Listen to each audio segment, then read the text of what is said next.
इस वीडियो में क्लास 10 के संपूर्ण मैथमेटिक्स को देखने वाले हैं, इसलिए ये वीडियो आपके लिए बहुत बहुत महत्वपूर्ण होने वाला है। इस वीडियो में गणित के सभी सूत्र देखने वाले हैं, जिससे आप ऑब्जेक्टिव क्वेश्चंस और सब्जेक्टिव क्वेश्चंस को बहुत ही आसानी से बना सकते हैं। इसके साथ साथ हम ऑब्जेक्टिव के लिए टिप्स और ट्रिक भी देखेंगे, जिसके आधार पर सभी विद्यार्थी, बिल्कुल कमजोर से कमजोर विद्यार्थी, नहीं पढ़ने वाले विद्यार्थी जो बिल्कुल नहीं पढ़े हैं, वो विद्यार्थी क्वेश्चन देखकर, ऑब्जेक्टिव क्वेश्चन देखकर 5 सेकंड में आंसर बता देंगे। तो ये वीडियो सभी के लिए महत्वपूर्ण होने वाला है और ये वीडियो लगभग 30 से 45-50 मिनट का वीडियो होगा और इसमें हम पूरे मैथ को रिवीजन कर लेंगे। इसलिए आप इस वीडियो को शुरू से लेकर अंत तक जरूर देखें, आपको बहुत ही लाभ होने वाला। 17 फरवरी के दिन जो एग्जाम होने वाला है, उससे एक दिन पहले, उस दिन रात को अगर ये वीडियो देख लेते हैं तो आप जो है मैथ में टोटल ऑब्जेक्टिव कंप्लीट कर लेंगे, ये मेरी गारंटी है। तो ध्यान दीजिएगा, आप ये वीडियो पूरा देख लीजिए, लेकिन एक बात का ध्यान रखिएगा, आप वीडियो पूरा वॉच कीजिएगा। थोड़ा सा देखकर अगर वीडियो से चले जाएंगे तो आपको कोई लाभ नहीं होगा, ना कुछ समझ में आएगा। तो आप इस वीडियो को शुरू से लेकर अंत तक जरूर देखें। साथ ही साथ एक और बात का ध्यान देंगे, यदि वीडियो अच्छा लगता है, वीडियो से लाभ मिलता है तो वीडियो को लाइक करें, चैनल पर नए हैं तो चैनल को सब्सक्राइब कर लें। तो चलिए हम आगे बढ़ते हैं और गणितीय सूत्र, ऑब्जेक्टिव टिप्स और ट्रिक को देखते हैं। तो चलिए गणित के पहले अध्याय वास्तविक संख्याएं, इसके सूत्र, संबंध, टिप्स और ट्रिक देखते हैं, जिसमें पहला है यूक्लिड विभाजन प्रमेयिका। दो धनात्मक पूर्णांक a और b दिए हों तो यूक्लिड विभाजन प्रमेयिका या एल्गोरिथ्म से होता है a बराबर bq प्लस r, जिसमें यदि हम देखें तो a जो है ये भाज्य होता है, b जो है भाजक होता है जिससे भाग देते हैं, q जो है भागफल होता है और r जो है ये शेषफल होता है। जहां 0 से बड़ा और बराबर होता है r यानी शेषफल, और ये b से छोटा होता है यानी भाजक से, जिससे भाग देते हैं उससे जो है ये छोटा होता है। तो ये शर्त कई बार पूछ देता है ऑब्जेक्टिव में कि यूक्लिड विभाजन प्रमेयिका a बराबर bq प्लस r हो तो निम्नलिखित में कौन सत्य है, तो ये शर्त दिया रहेगा। तो इस शर्त को भी आप ध्यान में रखेंगे। चलिए हम आगे बढ़ते हैं, अगला 2 नंबर देखते हैं।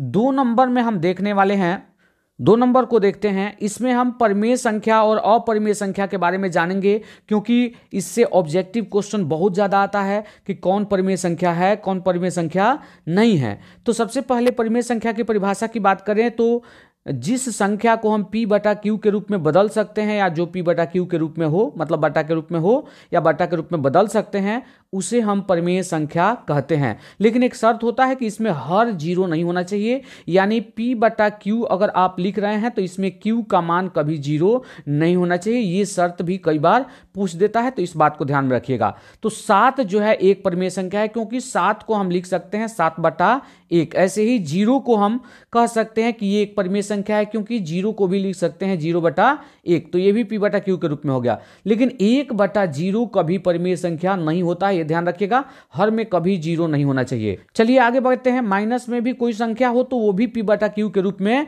होता है। जैसे -5 है तो हम -5 बटा 1 लिख सकते हैं। आगे बढ़ते हैं और देखते हैं कि दशमलव की संख्या भी p बटा q के रूप में होती है। दशमलव की संख्या माइनस में हो वो भी p बटा q के रूप में होती है। आगे देखते हैं 0.34 पर रेकरिंग, तो यहाँ लिखते हैं 0.34 पर रेकरिंग, या इसे बार भी कहते हैं। तो ध्यान दीजिएगा, इसे भी हम p बटा q के रूप में आसानी से बदल सकते हैं। 0.3434 ये बार बार आते रहेगा, तो इसे भी हम p बटा q के रूप में आसानी से बदल सकते हैं। तो ये भी एक परिमेय संख्या है। यहाँ पर 7.3333 बार बार आ रहा है, इसे भी हम p बटा q के रूप में यानी भिन्न के रूप में बदल सकते हैं। तो ये भी एक परिमेय संख्या है। चलिए आगे यहाँ बढ़ते हैं।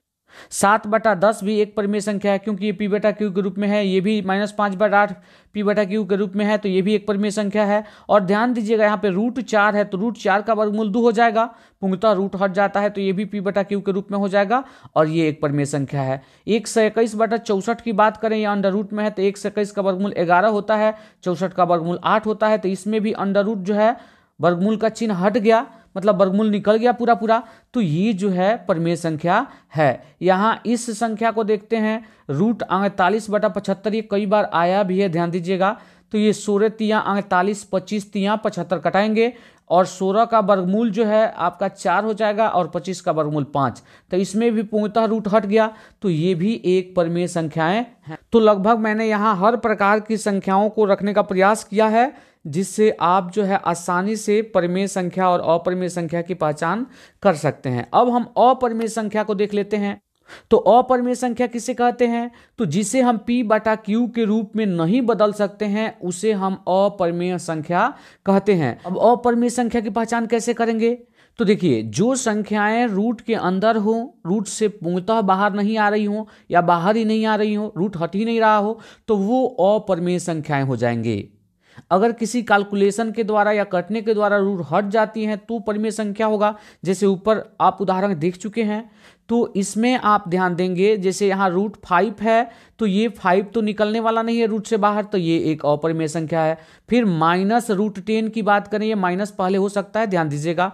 तो -√10 ये भी एक अपरिमेय संख्या है। √8 की बात करें तो 8 में आप देखेंगे तो ये 8 का फैक्टर करेंगे तो 2 दूना 4 दूना 8, तो इसमें 2 2 के बदले 1 2 निकल जाएगा बाहर, और ये √2, तो यहाँ इसके साथ ये रूट रहेगा, तो ये अपरिमेय संख्या है। तो ये √8 जो है अपरिमेय संख्या है। 5√3 की बात करें तो इसके साथ √3 है, ये रूट है, हटेगा नहीं, तो ये जो है एक अपरिमेय संख्या है। फिर आगे 2 -√3 की बात करें तो इसमें भी √3 हटने वाला नहीं है, या किसी प्रकार से नहीं कट रहा है, तो ये भी एक अपरिमेय संख्या है। मतलब किसी परिमेय संख्या के साथ अपरिमेय जुटा हो, घटा हो, या फिर गुणा में हो, तो वो अपरिमेय संख्या ही होता है। यहाँ भी 8 परिमेय संख्या है, लेकिन इसके साथ √5 जुड़ा है, तो ये भी एक अपरिमेय संख्या है। फिर हम बात करते हैं 5/20, तो 5/20 में √5/20, इसमें जो है 5 एकम 5, 5 चौका 20, तो ये 1/4 हो गया, है ना। ये भी √ के ये अंतर्गत आएगा।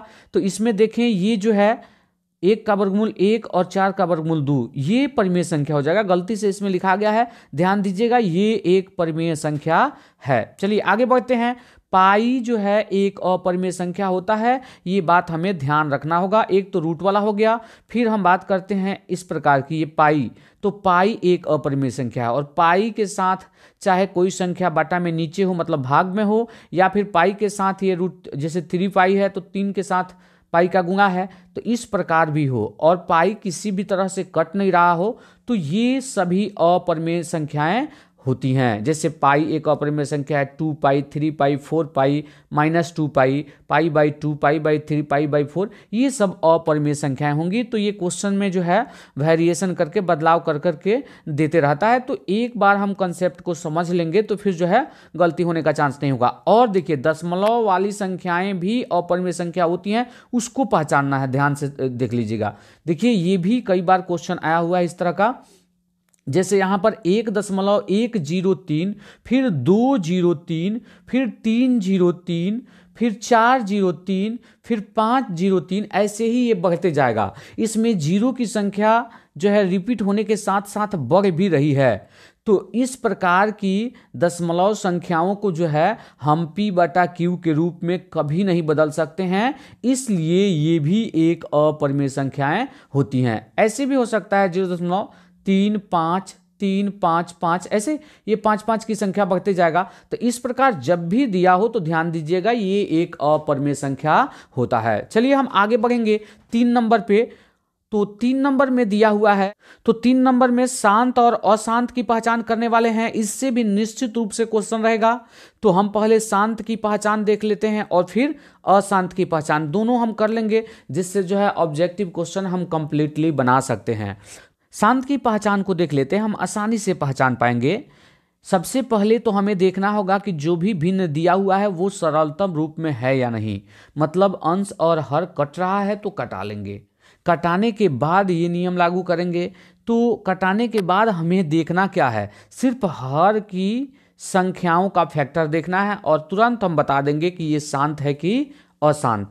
तो ध्यान दीजिएगा, सिर्फ 5 हो या फिर हर में सिर्फ 5 हो, या फिर 5 गुणा के रूप में बहुत सारा हो, मतलब सिर्फ 5 हो, तो बिल्कुल वो शांत होगा, बिल्कुल शांत होगा। अगर हर में सिर्फ दो आए, एक दो हो या कई दो गुणा के रूप में हो, तो भी बिल्कुल ये जो है उसका दशमलव प्रसार शांत होगा। यदि किसी भिन्न के हर में 2 और 5 दोनों हो, तो भी वो मतलब एक हो 2, एक हो 5, या फिर अनेक 2 और अनेक 5 हो, मतलब 2 और 5 होना चाहिए, तो उसका भी दशमलव प्रसार क्या होता है, शांत होता है। इसके अलावा यदि हर में मतलब 2 के अलावा या फिर 5 के अलावा या फिर 2 5 के अलावा कोई और संख्या हर में आ जाएगा, तो वो निश्चित रूप से अशांत होगा। जैसे यहाँ पर 7/5 दिया है, तो हर में सिर्फ 5 है, तो ये शांत होगा। 3/2, तो इसमें सिर्फ 2 है हर में, तो ये भी शांत होगा। 3/10 की बात करें तो ये कटने वाला नहीं है, सबसे पहले कटाया जाता है, ये भी ध्यान रखिएगा।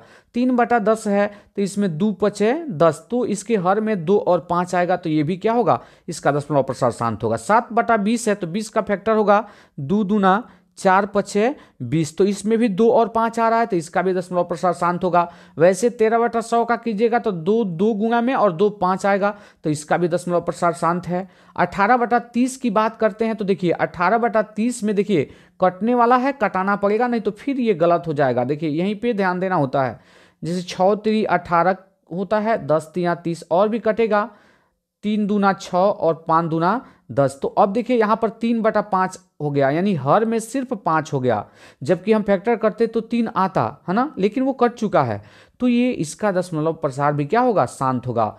फिर हम 35/14 की बात करते हैं। देखिए ध्यान देना होगा, 35/14 अगर 14 का फैक्टर करेंगे तो 2 गुणे 7 होगा। ओके, तो आप सीधे सीधे कह देंगे कि अशांत होगा, तो ऐसा नहीं करना है, पहले कटाना है।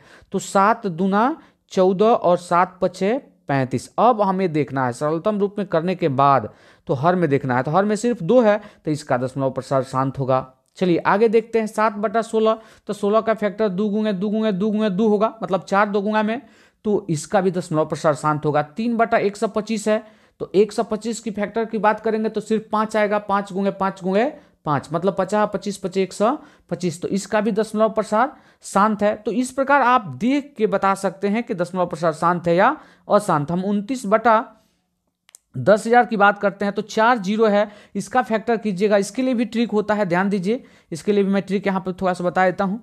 चलिए, ये 10,000 दिया हुआ है, 4 जीरो है, तो इसका फैक्टर होगा, जितना जीरो है मतलब 4 जीरो है तो 4 2 गुणा में, 4 2 गुणा में, और 4 जीरो है तो 4 5 भी गुणा में, 1 2 3 4। तो आप देख लीजिए आसानी से इसका फैक्टर भी हो गया, तो इसमें सिर्फ 2 और सिर्फ 5 है, तो इसका भी दशमलव प्रसार शांत होगा। तो इस प्रकार हम शांत की पहचान कर लेंगे आसानी से। चलिए अब अशांत की बात करें, तो अशांत में मैंने जो बताया उसी में है, मतलब 2 5 हो हर में, और 2 5 के अलावा यदि कोई संख्या आएगा तभी अशांत होगा, या फिर 2 5 नहीं हो कोई और आए तो अशांत होगा। जैसे 4/30 को देखते हैं, तो 4/30 को हम कटा लेते हैं, पहले कटने वाला है, 2 दूना 4, ये 15 दूना 30, तो ये 2/15 हुआ। अब इसको हम करेंगे तो ये 2 और 15 का 3 पचे 15, 5 तो है हर में, लेकिन इसके अलावा 3 है, तो ये क्या हो जाएगा, अशांत हो जाएगा। इसी प्रकार 9/77 को देखेंगे, तो 77 का फैक्टर होगा 11 7 77, मतलब 11 गुणे 7, तो इसमें तो 2 5 है भी नहीं है, 2 5 के अलावा ही कुछ और है, तो ये अशांत ही होगा। 8/11 की बात करते हैं, तो इसमें 2 और 5 का कोई सवाल ही नहीं है ना, तो ये भी अशांत होगा। 9/13 वैसे ही अशांत होगा। 8/30 की बात करेंगे तो ये भी कटेगा, लेकिन ये भी अशांत ही होगा। 17/343, तो 343 का फैक्टर होता है 7 गुणे 7 गुणे 7, तो हर में ये 7 आ रहा है, तो फिर शांत होने का कोई सवाल ही नहीं बनता है। 8/75 की बात करें तो 25 3 75, मतलब 50 25 3 75, तो हर में इतना आ जाएगा। ये 5 5 रहता तो शांत होता, लेकिन ये 3 आ गया, जिसके चलते ये अशांत हो गया। तो इस प्रकार क्वेश्चन जरूर रहेगा, इससे आप पहचान कीजिएगा। वीडियो को 2 बार 3 बार जरूर देख लीजिएगा, रिवीजन कर लीजिएगा। ये वीडियो थोड़ा लंबा हो सकता है, लेकिन आपके लिए बहुत ही लाभकारी होगा। एग्जाम के एक दिन पहले जरूर देख लीजिएगा, 2 बार 3 बार हो सके तो देख लीजिएगा। आप कंप्लीटली सब्जेक्टिव क्वेश्चन भी बनाएंगे, क्योंकि इसमें सभी सूत्र भी मिलने वाले हैं आगे। चलिए आगे बढ़ते हैं। 4 नंबर देखते हैं। 4 नंबर में है HCF और LCM से संबंधित सूत्र, लघुत्तम समापर्त्य गुणे महत्तम समापर्तक बराबर पहली संख्या गुणे दूसरी संख्या, ये सूत्र होता है। और इस सूत्र के माध्यम से जो है सब्जेक्टिव क्वेश्चंस भी बनेगा और ऑब्जेक्टिव क्वेश्चन भी आता है। कई बार पहली संख्या दूसरी संख्या दे देता है, मौसा दे देता है, तो लसा निकालने के लिए कह देता है। मतलब ये 4 पद हैं, चारों में से कोई 3 दे देगा और चौथा निकालने के लिए कहेगा। ये ऑब्जेक्टिव में भी बहुत बार आया है और आता है।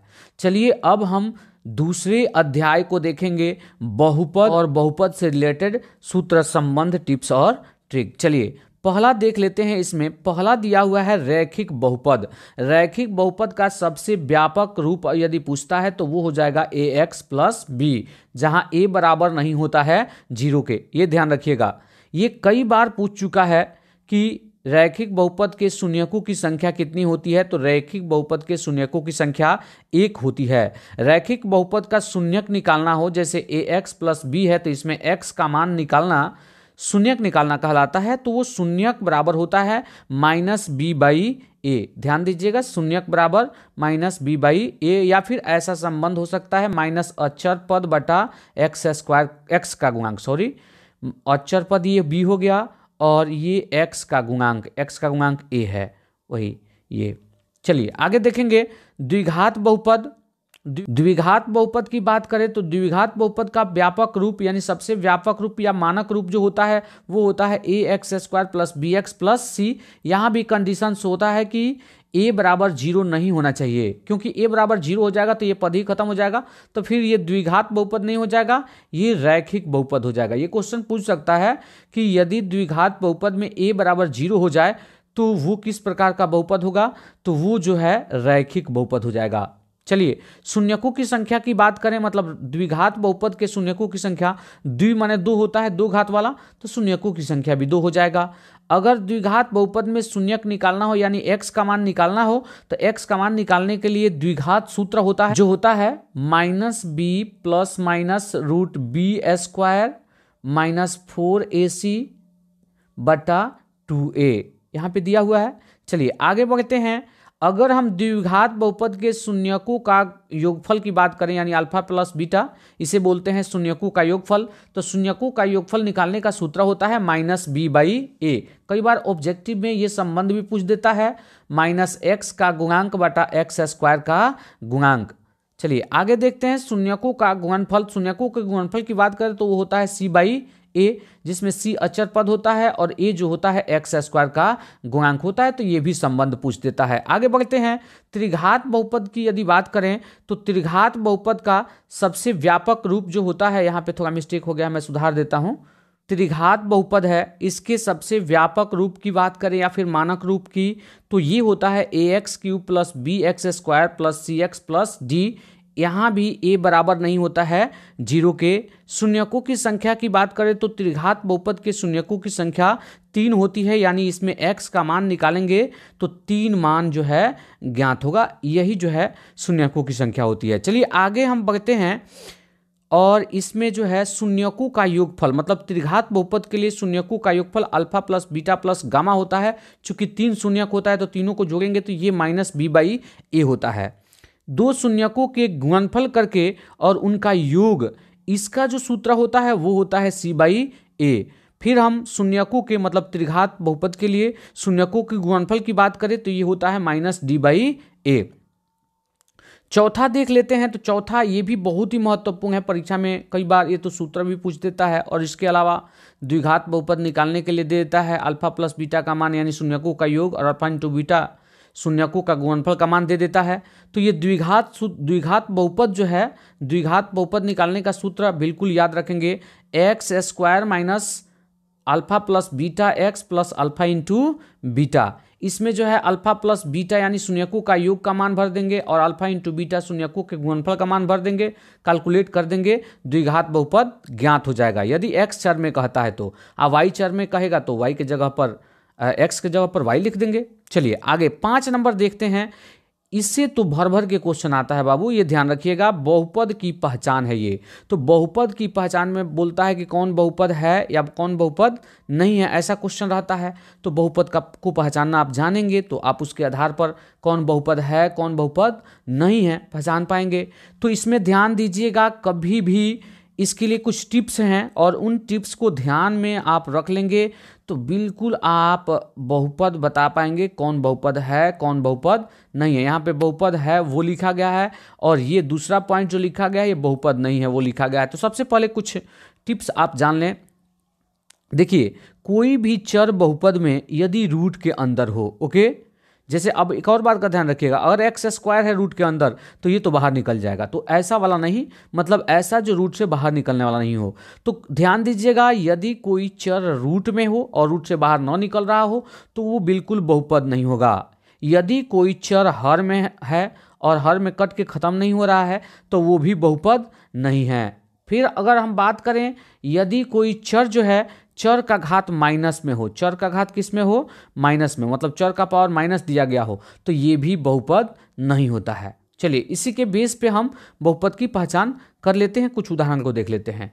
तो ये 9x है तो इसमें तो ये बहुपद है, -7 भी एक बहुपद है। ध्यान दीजिएगा, -7 बिल्कुल एक बहुपद है, क्योंकि यहाँ पर x पावर 0 लगा सकते हैं और x पावर 0 का मान 1 होता है, तो -7 गुणे 1 लिखने में कोई दिक्कत नहीं है, और -7 का -7, और यहाँ पर x 1 के बदले x पावर 0 लिख सकते हैं, क्योंकि x पावर 0 मतलब किसी भी पद का पावर 0 होता है तो उसका मान 1 होता है, तो यहाँ पर x पावर 0 लगा सकते हैं, तो ये भी एक बहुपद है। तो -7 कोई भी संख्या एक बहुपद होता है, ध्यान रखिएगा।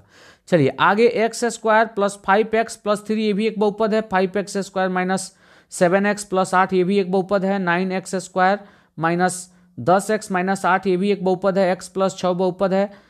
5x पावर 10 माइनस 8 ये भी एक बहुपद है। √5x स्क्वायर प्लस 1 बहुपद है। ध्यान दीजिएगा, ये √5 संख्या रूट में हो ना हो उससे कोई मतलब नहीं है, हमारा चर जो है ये रूट में नहीं होना चाहिए। जैसे आप देखिएगा, यहाँ पर यहाँ 7/x है तो हर में आ गया चर, तो हर में चर आ गया तो ये बहुपद नहीं होगा। यहाँ भी हर में चर आ गया, ये भी बहुपद नहीं होगा, ध्यान दीजिएगा।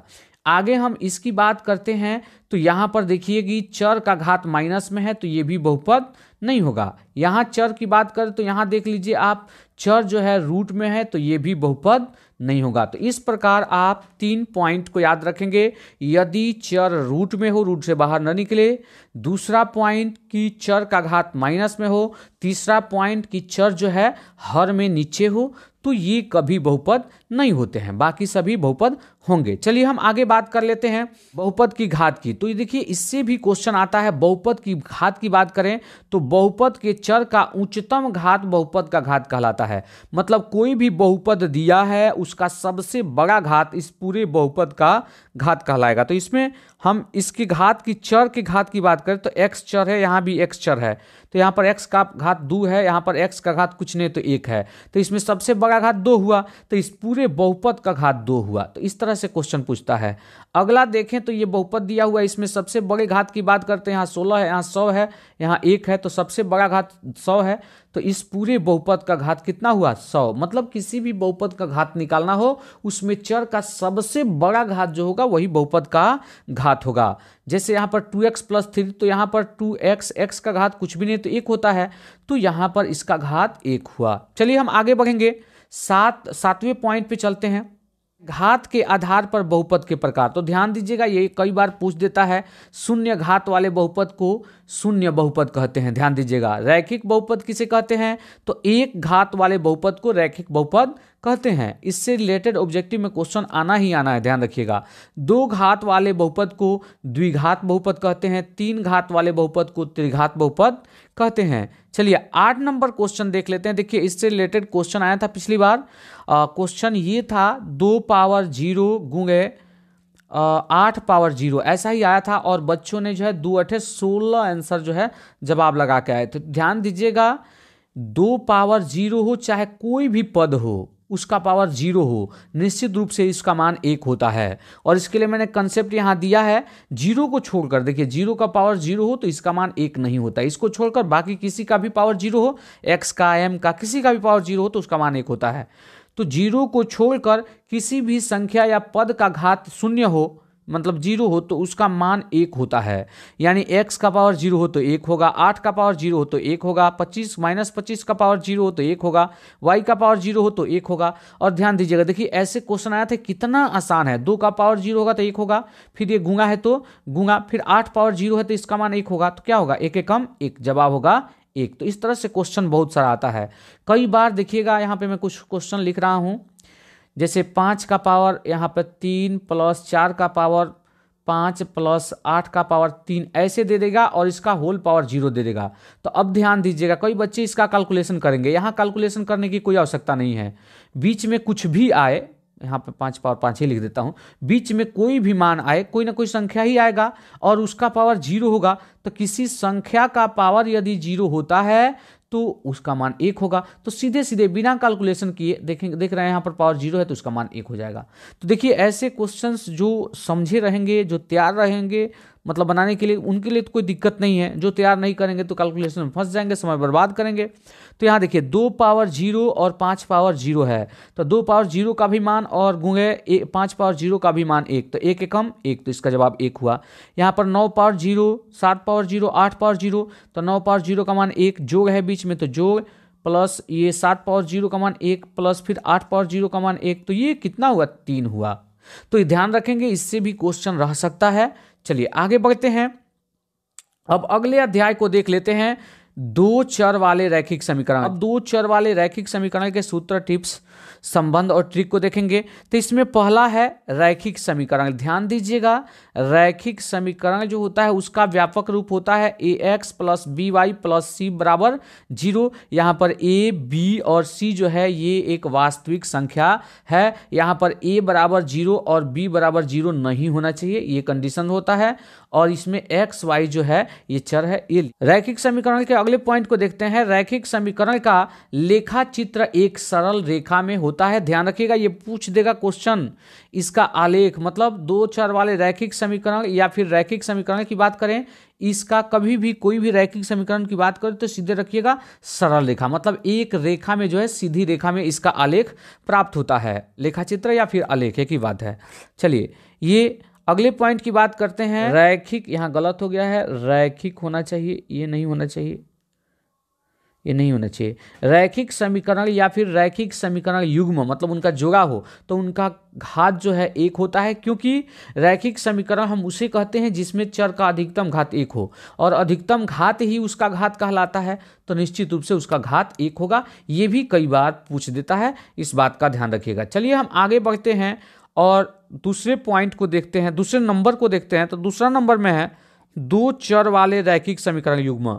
तो 2 चर वाले रैखिक समीकरण युग्म का व्यापक रूप होता है a1x plus b1y plus c1 बराबर 0, a2x plus b2y plus c2 बराबर 0। ये दूसरे समीकरण का होता है। रैखिक समीकरण यहाँ पे देखिए 2 चर वाले रैखिक समीकरण युग्म माने जोड़ा होता है, तो 2 एक साथ होता है तभी युग्म कहा जाता है। तो इसमें जो है a1 b1 a2 b2 c1 c2 ये जो होता है एक अचर संख्या होता है, मतलब वास्तविक संख्याएं होती हैं, और x y जो है ये चर होता है। अब हल से संबंधित शर्त, यानी 2 चर वाले रैखिक समीकरण युग्म को हल करने से संबंधित शर्त से बहुत ज़्यादा क्वेश्चन आता है, इस बात का ध्यान रखिएगा। 3 से 4 क्वेश्चन इससे रिलेटेड होता है ना, तो आप ध्यान रखिएगा इस बात का।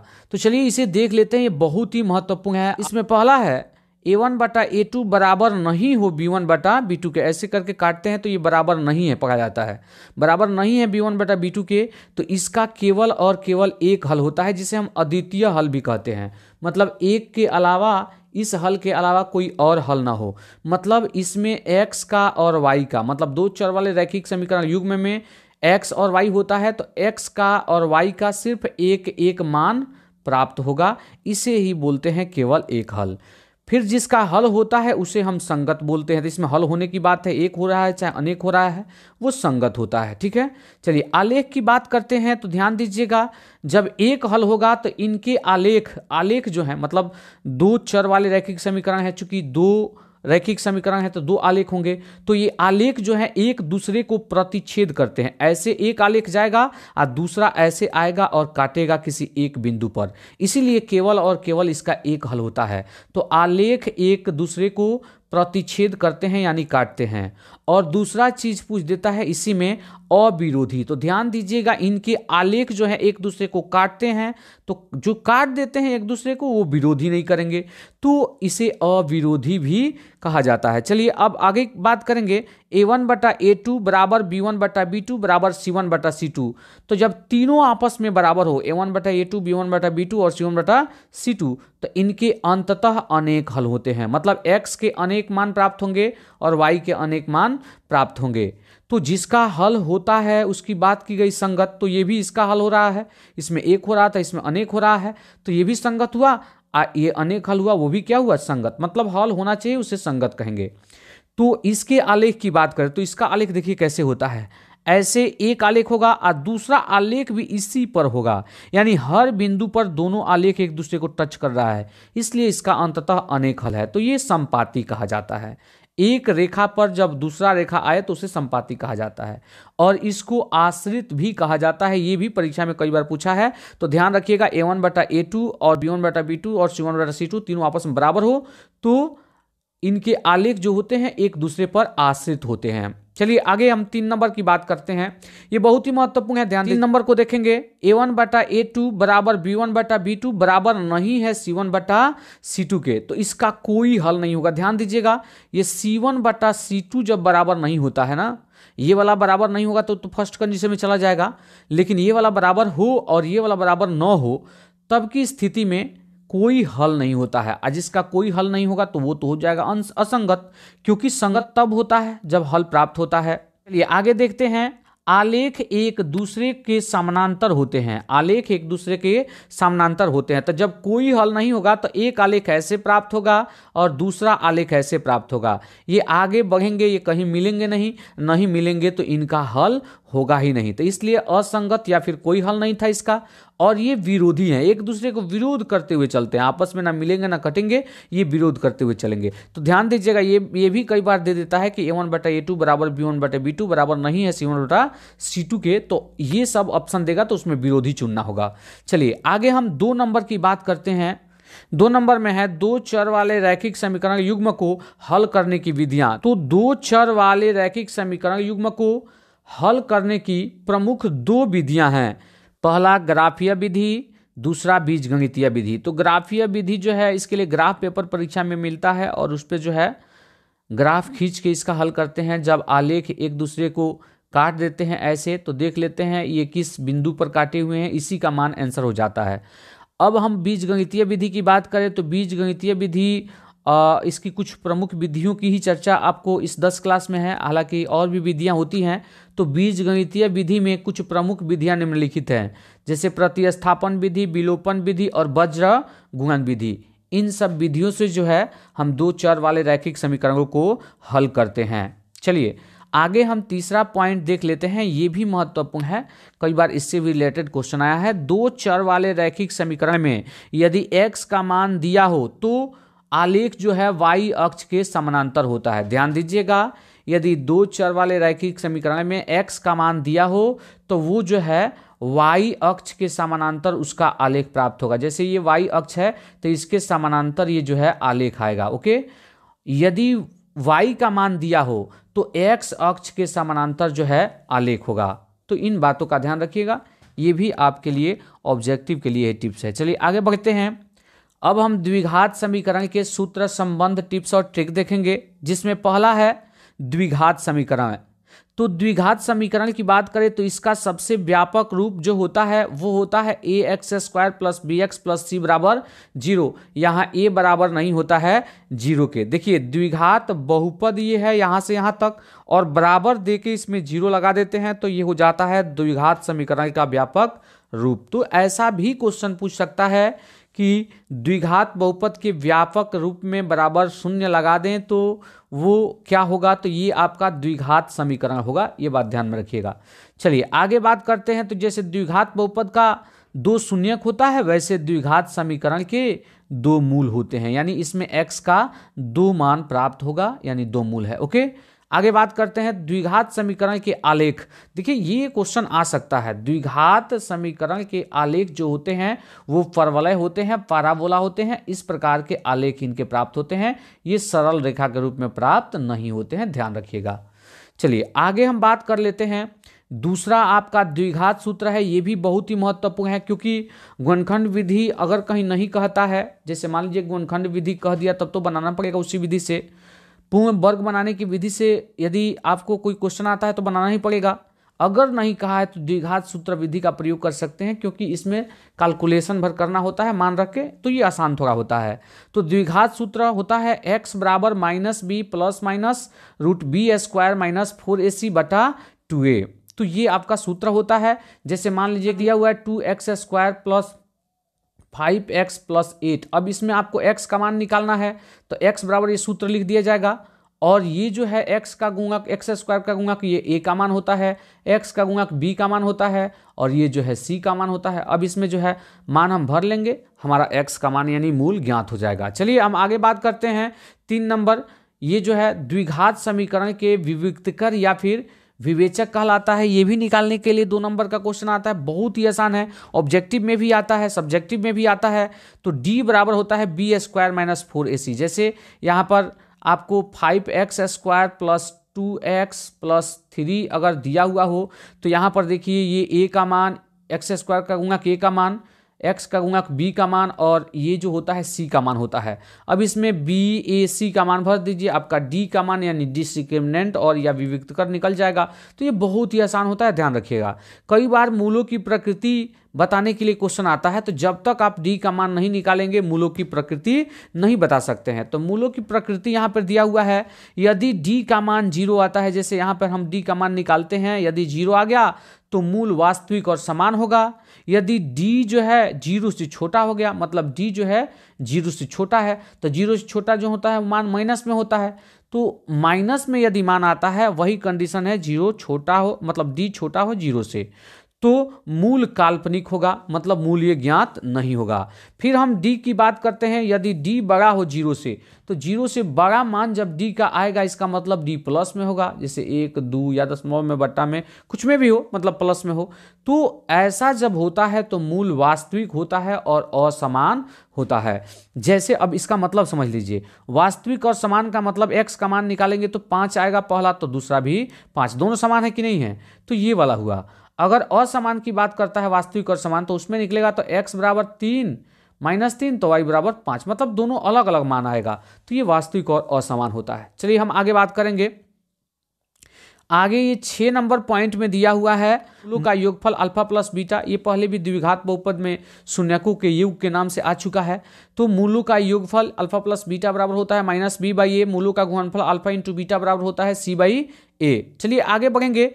ये इससे जो है क्वेश्चन जरूर आता है। अभी जो हमने देखा ये अल्फा प्लस बीटा बराबर अल्फा इंटू बीटा बराबर, इससे क्वेश्चन एकदम आता ही आता है और आना ही है। तो ध्यान रखिएगा, ये बहुत ही आसान है और आपको सूत्र याद करके जाना चाहिए। देखते हैं तो 7 नंबर में दिया हुआ है मूलों का योगफल और गुणनफल का अनुपात। तो मूलों के योगफल और गुणनफल का अनुपात होता है माइनस बी बाई सी। ये यदि क्वेश्चन पूछ दे तो डायरेक्ट यही आंसर हो जाएगा, या फिर माइनस बी अनुपात सी ऐसे भी लिख देता है, ये ध्यान रखिएगा।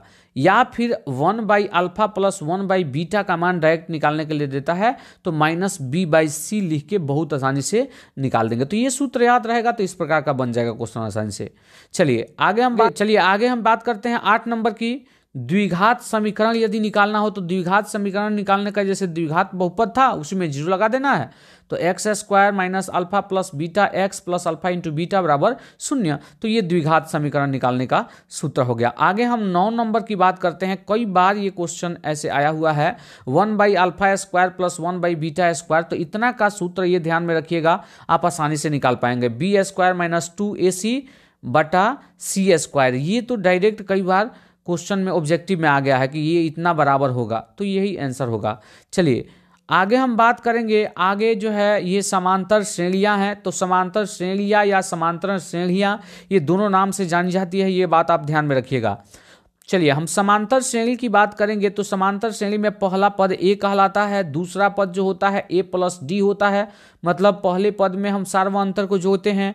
तीसरे पद की बात करें जिसे हम A3 संकेत के रूप में कहते हैं, इसका जो है सूत्र होता है a प्लस 2d, मतलब तीसरा पद है तो एक कम d, a प्लस एक कम d ऐसा होता है।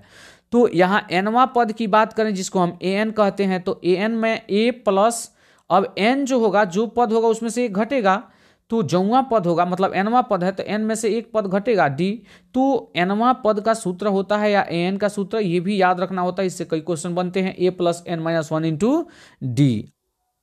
तो चलिए अगला पॉइंट देखते हैं। तो अगले पॉइंट में है इस प्रकार समांतर श्रेणी के पद। तो अभी हमने समांतर श्रेणी को देख रहे थे, तो समांतर श्रेणी में जो है पहला पद देखा हमने, दूसरा पद देखा, तीसरा पद देखा, nवां पद भी देखा। तो इसमें पहला पद a होता है, दूसरा पद a + d होता है, तीसरा पद जो होता है a + 2d होता है। ऐसे ही चौथे पद की बात करें तो a + 3d हो जाएगा। 10वें पद की बात करें तो a + क्या हो जाएगा 9d, एक कम d कर दीजिए, और इस प्रकार जो है आप सूत्र याद रखेंगे तो आसानी होगा क्वेश्चन बनाने में। और nवां पद ये होता है a + n - 1 इंटू डी, ये तो एक सूत्र है और इसे आपको ध्यान में रखना होता है। कई बार डायरेक्ट सूत्र भी पूछ देता है कि nवां पद कितना है, pवां पद कितना है। समांतर श्रेणी में दूसरा नंबर देखते हैं, सार व अंतर d। सार व अंतर d, तो d किसे कहा जाता है, तो a2 - a1, मतलब दूसरे पद में से पहले पद को घटा लीजिए या फिर तीसरे में से दूसरे को घटा लीजिए। तो इस प्रकार आप देखें जैसे 2, 4, 6, 8, 10, इसमें सार व अंतर निकालना है। तो 4 में से 2 घटेगा तो भी 2 आएगा, 6 में से 4 घटेगा तो भी 2 आएगा, 8 में से 6 घटेगा तो भी 2 आएगा, 10 में से 8 घटेगा तो भी क्या आएगा 2। तो आप सार व अंतर सब जगह सेम देख रहे हैं, यानी ये जो है समांतर श्रेणी में है, यानी ये जो है समांतर श्रेणी में है। और एक बात का ध्यान रखिएगा, जब भी सूत्र की बात आती है तो जो पद होगा उसमें से उसके पहले वाले पद को घटा देंगे तो वही सार व अंतर होता है। तो d बराबर ये भी हो जाएगा nवां पद घटाव an - 1वां पद, मतलब जो nवां पद है उसके जस्ट पहले वाला पद। तो किसी भी पद को उसके पहले वाले, मतलब किसी भी पद में से उसके जस्ट पहले वाले पद को घटाते हैं तभी d का मान आता है। चलिए हम आगे बढ़ेंगे, हम देखेंगे 3 नंबर में दिया हुआ है n पदों का योग। तो n पदों के योग से संबंधित 2 सूत्र आता है। तो एक में यदि l दिया हो तो ये अंतिम पद दिया हो तो इसका प्रयोग करेंगे, मतलब सुविधा अनुसार क्वेश्चन कैसा है, किस प्रकार का है, उसके अनुसार बनाते हैं। और ऑब्जेक्टिव की बात करें तो ऑब्जेक्टिव में डायरेक्ट सूत्र भी आ जाता है। तो Sn यानी n पदों का योग, तो ये होता है n/2 into 2a + n - 1 into d। दूसरा Sn का सूत्र होता है n/2 इंटू a + l। अब यहाँ देख लीजिए, a पहला पद होता है, d सार व अंतर होता है, n पदों की संख्या होता है, l या an जो है ये अंतिम पद होता है। चौथे नंबर की बात करें तो इससे भी रिलेटेड क्वेश्चन आया हुआ है, कई बार आया है। यदि किसी AP के 3 पद a, b और c समांतर श्रेणी में हो तो b जो है, b बराबर क्या होता है, तो b बराबर देखिए बीच वाला बराबर होता है दोनों साइड वाले का योग बटा 2, ये ध्यान में रखिएगा। जैसे यहां पर दे दिया है 5 b/6। अब इसमें ये कह दिया कि ये समांतर श्रेणी में है, तो आप बताइए कि b का मान कितना होगा। तो बीच वाला बराबर पहले और अंतिम का योग बटा 2, तो ये 5 + 6/2, तो ये 2 हो गया, 5 6 11/2, यही जवाब हो गया। तो इस प्रकार जो है भी क्वेश्चन आता है। चलिए हम आगे बात कर लेते हैं 5 नंबर, n प्राकृत संख्याओं का योग। तो n प्राकृत संख्याओं का योग होता है n इंटू n + 1/2, ये ध्यान रखिएगा। प्रथम n विषम संख्याओं का योग, मतलब शुरू से लेके, जैसे कह दे कि 0 से लेके 25 तक के विषम संख्याओं को जोड़िए, तो 0 से लेके 25 तक की विषम संख्याओं की संख्या पहले निकालनी पड़ेगी, तो 25 में 1 जोड़ना पड़ेगा, चूंकि विषम है सम करना पड़ेगा, 26, तो 13 होगा। अब 13 विषम संख्याओं का योग क्या हो जाएगा, 13 का वर्ग हो जाएगा, तो 13 तरह 169। इस प्रकार ये निकलता है। n सम संख्याओं का योग, उसके लिए सूत्र है n इंटू n + 1। चलिए हम आगे बढ़ेंगे। अगला अध्याय जो है ये निर्देशांक ज्यामिति है, और इसमें जो है हम निर्देशांक ज्यामिति के सूत्र, संबंध, टिप्स और ट्रिक देखेंगे। जिसमें पहला है, देखिए इससे भी बहुत क्वेश्चन आता है, ये सिर्फ क्वेश्चन देखकर आप जवाब दे लेंगे, ऐसे अगर ध्यान में रखे हैं तो निर्देशांक बिंदु दिया है x, y। क्या दिया है, x, y। पहले वाले को हम भुज कहते हैं और बाद वाले को हम कोटि कहते हैं, ऐसे रिलेट कर देते हैं ताकि समझ में आ जाए। ये देखिए इसको कर देते हैं, कलर चेंज कर लेते हैं, यहाँ पर आप देखिए आपको समझ में आ जाएगा आसानी से। यहाँ पर देखिए x जो है ये भुज है और y का मान जो है कोटि है। इस प्रकार कमा के पहले वाले को भुज कहते हैं, कमा के बाद वाले को कोटि कहते हैं। तो इससे रिलेटेड क्वेश्चन तो आना ही आना है और सिर्फ देख के आप जवाब दे सकते हैं, ये बात ध्यान में रखिएगा। अब हम आगे 2 नंबर की बात करते हैं कि कौन सा किस चतुर्थांश में होता है। तो चतुर्थांश का चिन्ह की बात करें, प्रथम पाद में होगा तो दोनों प्लस में होगा मान, द्वितीय पाद में होगा तो x का मान माइनस में और y का मान प्लस में, तृतीय पाद में होगा तो x का मान भी माइनस में और y का मान भी माइनस में। यदि चतुर्थ पाद में है तो x का मान प्लस में और y का मान माइनस में होता है। आगे बढ़ते हैं, इसमें दूरी सूत्र की बात करें तो दूरी सूत्र देखिए याद करने की कोई आवश्यकता नहीं होती है, अंडर रूट लगा देते हैं और अंडर रूट के बाद से क्या करते हैं तो देखिए x2 में से x1 घटा के होल स्क्वायर कर देते हैं, x2 माइनस x1 का होल स्क्वायर प्लस फिर y वाले में से y वाले को घटा के होल स्क्वायर कर देते हैं तो y2 माइनस y1 का होल स्क्वायर। तो यही सूत्र होता है, इस बात का ध्यान रखिएगा। चलिए हम आगे बढ़ेंगे, मध्य बिंदु का सूत्र। मध्य बिंदु का सूत्र ये भी बहुत निकालना आसान है। तो मध्य बिंदु का सूत्र क्या होता है, यहाँ पे एक बिंदु दिया है x1 y1, यहाँ पे दिया है x2 y2। मध्य बिंदु मतलब देखिए पहला वाले को पहले वाले के साथ जोड़िए और आधा कर दीजिए, दूसरे वाले को दूसरे वाले के साथ जोड़िए और आधा कर दीजिए, तो x1 प्लस x2 बटा 2, तो ये x का मान हो गया। अब y का मान निकालने के लिए y1 प्लस y2 बटा 2, तो ये y का मान निकल गया। इसका मध्य बिंदु x का और y का मान निकल गया, ये x का हुआ, ये y का, जो कि यहाँ भी दिया हुआ है। चलिए आगे बढ़ेंगे, 5 नंबर, ये भी ऑब्जेक्टिव के लिए बहुत ही महत्वपूर्ण चीज है, तो ये ध्यान में रखिएगा। x अक्ष से दूरी निकाले तो उसका मान जो है आंसर y निर्देशांक होता है, जिसे हम कोटि के नाम से भी जानते हैं। तो ये क्वेश्चन आएगा, x अक्ष से दूरी होती है, अगर y निर्देशांक जवाब दिया है तो चुन लेंगे, अगर कोटि दिया है ये नहीं दिया है तो कोटि जवाब चुन लेंगे। y अक्ष से दूरी की बात करें तो x निर्देशांक होता है और उसे हम भुज कहते हैं। क्या कहते हैं तो भुज कहते हैं, ये ध्यान में रखिएगा। चलिए अगला पॉइंट इसमें देखेंगे तो x अक्ष पर y का मान शून्य होता है, अर्थात निर्देशांक बिंदु जो है x का मान 0 होता है। कई बार दे देता है कि x अक्ष पर y का मान होता है तो 0 होता है। अगर ऐसे दे दे कि x अक्ष पर किसी बिंदु का निर्देशांक बताएं तो हमेशा उसमें y का मान 0 होगा। इसके विपरीत अगर यदि देखें तो y अक्ष पर x का मान 0 होता है, अर्थात निर्देशांक बिंदु जो है इसमें हमेशा x का मान 0 रहेगा। आगे हम बढ़ते हैं और विभाजन सूत्र को देख लेते हैं। तो विभाजन सूत्र में क्या दिया हुआ है, विभाजन सूत्र को ध्यान से देखिएगा। यदि किसी रेखा को यहाँ पे कोई बिंदु जो है ना, किसी अनुपात में, जैसे ये ज्यादा है ये कम है, किसी अनुपात में विभाजित करती है तो उसके लिए सूत्र क्या होता है, तो एक्स वाई बराबर होता है, देखिए m1 x2 plus m2 x1 बटा m1 plus m2, m1 y2 plus m2 y1 बटा m1 प्लस m2। चलिए आगे देख लेते हैं त्रिभुज का क्षेत्रफल निकालने का सूत्र। तो त्रिभुज के क्षेत्रफल निकालने का सूत्र क्या होता है, 1/2 x1 y2 minus y3 x2 y3 minus y1 x3 y1 minus y2, है ना। इसको निकालने का एक तरीका भी होता है, यदि मैं बता दूं तो देख लीजिए तरीका। 1/2 सूत्र कैसे याद रहेगा, ऐसे 3 बिंदु बना लीजिएगा, है ना, जैसे कि मैंने बनाया है। ये x1 y1, ये x2 y2, ये x3 y3। सूत्र लिखने का तरीका समझ लीजिए यहाँ पर। तो देखिए x1 जब हम लेते हैं तो अगला वाला y में से अगला वाला y घटाया जाता है, यानी x1 लिए तो इसमें x1 वाले को छोड़ दिया जाता है और इसके आगे y वाले में से y वाले को घटाया जाता है, तो ये y2 माइनस y3 होता है। फिर हम बात करते हैं, यहाँ पे लिखाता है x1 का हो गया काम, तो ये x2 लिखाता है, तो x2 लिखाएगा तो अब इसमें भी इसको छोड़ दिया जाएगा और इसको छोड़ने के बाद से अगले वाले इसके y में से अगला वाले y घटाया जाएगा, तो ये y3 माइनस y1 हो जाएगा। ओके, और फिर x3 की बात करते हैं तो x3 यहाँ हो जाता है। अब फिर जब x3 हो जाएगा तो ये जब लिया जाएगा तो इसके अगले वाले y में से अगला वाला y घटेगा, यानी y1 माइनस y2। तो इस प्रकार हम सूत्र भी आसानी से ट्रिक से लिख सकते हैं, ये कई बार डायरेक्ट परीक्षा में भी पूछा हुआ है। चलिए आगे बात कर लेते हैं।